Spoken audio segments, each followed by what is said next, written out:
வணக்கங்க, எல்லாரும் எப்படி இருக்கீங்க? இந்த மீனுக்கு பேர் தேங்காய் பாறை. மஞ்சத்தூள் போட்டு க்ளீன் பண்ணி எடுத்துக்கலாம். இப்போதான் மீன் சாப்பிட்டு பழகிட்டு இருக்கேன்.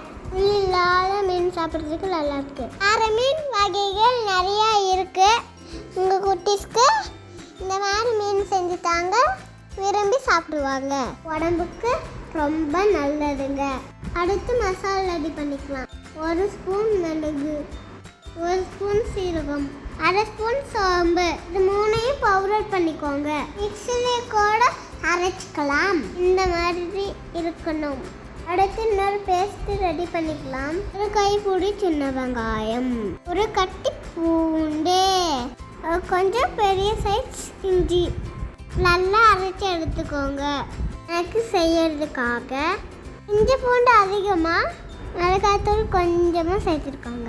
காரம் வேணும்னா மிளகாத்தூள் நிறைய சேர்த்துக்கோங்க. 2 ஸ்பூன் கொத்தமல்லி தூள், 1 ஸ்பூன் அரிசி மாவு, ஃபஸ்ட்டு ஒரு பவுடர் அரைச்சோம்ல அதையும் சேர்த்திக்கோங்க.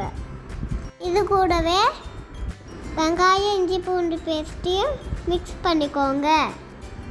உப்பு கொஞ்சம் சேர்த்துக்கோங்க. எல்லாத்தையும் நல்லா கலந்துட்டு மீனுக்கு மேலே அப்ளை பண்ணிக்கலாம். எல்லா மீனுக்கு மசாலா தடவி வச்சாச்சு. நல்லா வளர்ந்து விட்டுடணும். பேன் எடுத்துக்கோங்க.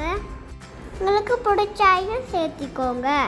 நாங்கள் தேங்காய் எண்ணெய் யூஸ் பண்ணியிருக்கோம்.